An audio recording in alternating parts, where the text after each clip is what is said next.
1975 அபூர்வ ராகங்கள் வந்ததுலேருந்தே பார்த்துட்டு இருக்கேன். ஃபர்ஸ்ட் படத்துலேருந்தே இன்னைக்கு கடைசி படம் வரைக்கும் பார்த்தாச்சு. நான் ஆக்சுவலி சில பேர் ஸ்டார்னு வருவாங்க. இவர் ஒருத்தர் தான் ஆரம்பத்துலேருந்தே ஒரு அறிகுறி தெரிஞ்சது. ஃபர்ஸ்ட் என்ட்ரிலே தெரிஞ்சு அபூர்வ ராகங்கள்ல. அதுலேருந்து இன்னி வரைக்கும் கடைசி வரைக்கும் பார்க்கும்போது அவர் தனியாக நிற்கிறாரு. ஆல் இண்டியாவில் அவருக்குன்னு ஒரு மாஸ் அப்பீல், அவருக்குன்னு ஒரு ஸ்டைல். அது இந்த அளவுக்கு ஒரு இருப்புங்கிறது ரொம்ப கஷ்டம். இந்த மாதிரி ஹீரோக்கு வரது கஷ்டம். நிறைய ஹீரோஸ் வந்திருக்காங்க.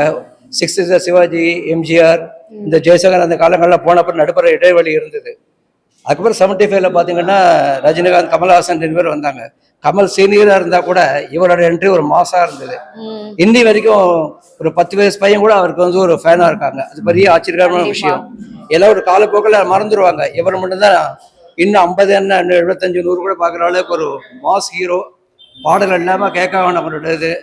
அவருடைய பாடல் உங்களுக்கு எது ரொம்ப ரொம்ப பிடிச்ச பாடல்? நிறைய இருக்கு. ராத்திரியில் பூத்திருக்கும் தாமரை தான் பெண் அதுவாக இருக்கட்டும்.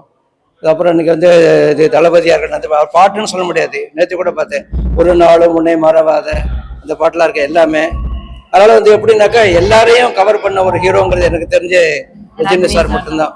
அதனால அவர் நல்ல மேலும் மேலும் பெரிய லெவல்ல அவர் நடிச்ச படத்திலேயே உங்களுக்கு ரொம்ப ரொம்ப பிடிச்ச படம்?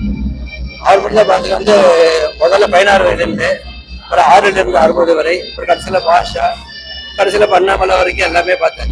கூட பாக்கி இல்லை, எல்லாமே நல்லா. அதனால நல்லா இருக்கிறதுக்கு அவர் இறைவனை வேண்டுகிறேன். அவ்வளோ.